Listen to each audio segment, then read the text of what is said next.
Ini kami akan ajak pemirsa melihat proses produksi atau tempat percetakan Al-Quran terbesar di dunia yang bertempat di kota Madinah, Arab Saudi. Menariknya, destinasi ini menjadi favorit para jamaah haji. Di sebuah pabrik percetakan inilah sekira 18 juta eksemplar Al-Quran dapat diproduksi setiap tahunnya. Wah! Percetakan Al-Quran terbesar di dunia ini terletak sekira 11 km dari Masjid Nabawi, kota Madinah, Arab Saudi. Tempat yang diresmikan Raja Fahd bin Abdul Aziz tahun 1984 ini termasuk salah satu lokasi favorit untuk dikunjungi saat ibadah di Tanah Suci. Pengunjung diberi waktu sekira 10 menit untuk bisa melihat langsung proses produksi Al-Quran, termasuk dalam bentuk braille. Masya Allah! Usai melihat langsung proses percetakannya, pengunjung bisa juga membeli Al-Quran di lokasi penjualan. Puji Abdul Subekti melaporkan dari Madinah, Arab Saudi. Subhanallah, indah dan sucinya Al-Quran ini benar-benar membuat kita takjub. Terlebih kita bisa melihat proses produksinya di Tanah Suci. Insya Allah kita bisa ke Tanah Suci dan bisa melihat tempat pembuatan produksi Al-Quran. Dan insya Allah juga kita berharap semoga pemirsa Jawa TV dan saya dan semuanya ini selalu tergerak hatinya untuk selalu membaca ayat suci Al-Quran. Nah, Ustaz Atabik, ini tadi kan Ustaz sudah melihat nih berita tadi gitu ya Ustaz ya, tempat memproduksi Al-Quran. Nah, Ustaz sendiri pernah gak Ustaz ke tempat situ Ustaz? Alhamdulillah Mbak Sheila sudah beberapa kali. Apakah ketika menjadi mahasiswa atau ketika membawa jemaah sebagai pembimbing.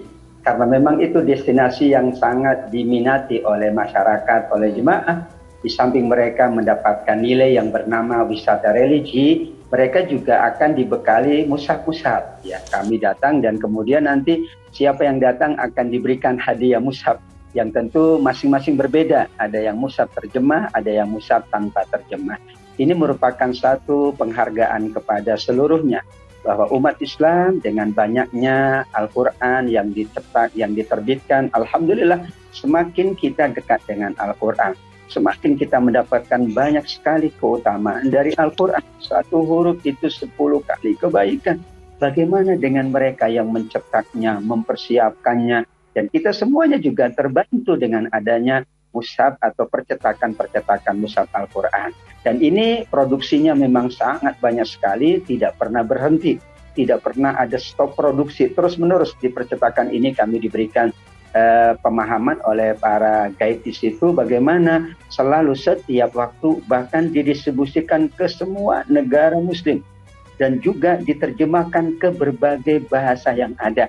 Dan di sini menjadi bagian dari bagaimana rahmatul Quran, barokatul Quran, itu juga dirasakan oleh semuanya karena ada keindahan pada susunannya, ada keindahan pada model-model kaligrafinya, keindahan yang kemudian percetakannya sehingga menambah kembali kecintaan kita kepada Al-Quran, kecintaan masyarakat kepada Al-Quran. Dan yang paling membanggakan kita semuanya saat kita berkunjung, maka semuanya juga akan dibeberkan bagaimana kertas-kertas dengan berbagai jenis, bagaimana cara mereka memproduksi dengan alat teknologi yang canggih. Teknologi ini adalah membantu kita semuanya. Dan dengan demikian, alhamdulillah, masyarakat jadi lebih mengenal Al-Quran, masyarakat lebih dekat dengan Al-Quran, dan insya Allah masyarakat akan banyak mendapatkan berkah dari Al-Quran ini. Insya Allah. Nah Ustaz, mungkin kan para jamaah haji yang lagi di Arab Saudi, ini mereka ingin mewakafkan kitab suci Al-Quran di Masjidil Haram ataupun di Masjid Nabawi. Sebenarnya Ustaz, pahalanya tuh sama gak sih?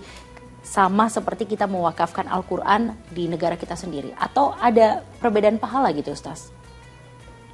Ya, memang para jamaah antusias untuk mewakafkan Quran di Masjidil Haram Mekah atau Masjid Nabawi di Madinah.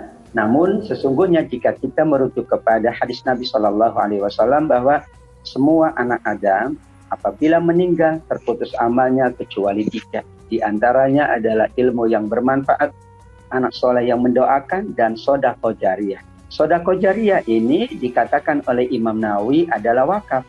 Dan wakaf yang tertinggi jumlahnya adalah wakaf mushaf. Karena untuk membaca memudahkan para penghafal Al-Quran. Dimanapun sesungguhnya, karena hadis ini tidak membatasi nilainya, pahala terus mengalir meskipun orang yang mewakafkannya sudah berada di alam kubur. Inilah pahala yang dikatakan tidak diputus oleh baginda Nabi Shallallahu Alaihi Wasallam. Namun memang ada keistimewaan yang bernama tanah suci. Siapapun yang beribadah di Masjidil Haram 100.000 kali lipat, di Masjid Nabawi 1.000 kali lipat, maka kalau kita tambahkan berarti sudahlah mewakafkan itu adalah amal yang mulia, pahala mengalir tidak diputus, ditambah dengan kelipatan-kelipatan pahala yang Allah janjikan saat kita berada di tanah suci. Itulah yang memotivasi jemaah untuk bisa mewakafkan mushaf Al-Quran di tempat-tempat yang Allah muliakan. Namun bagi kita, insya Allah kemanfaatan dan keutamaannya berdasarkan kemanfaatan. Semakin banyak yang memanfaatkan dari mushaf yang kita wakafkan di masjid-masjid kita, musola-musola kita, tempat-tempat ibadah, yakinlah pahalanya berlipat ganda, tidak diputus oleh Allah Subhanahu wa Ta'ala. Amin ya Rabbal Alamin. Amin ya Rabbal Alamin. Masya Allah ya Ustaz, saya baru tahu loh ternyata memang begitu besar pahalanya jika kita mewakafkan Al-Quran di Masjidil Haram ataupun di Masjidil Nabawi. Insya Allah kalau saya nanti bisa ke sana, insya Allah itu bisa menjadi salah satu list saya untuk mewakafkan Al-Quran. Dan tentunya kalau memang kita belum sempat menuju tanah suci, kita bisa mewakafkan Al-Quran di negeri kita sendiri.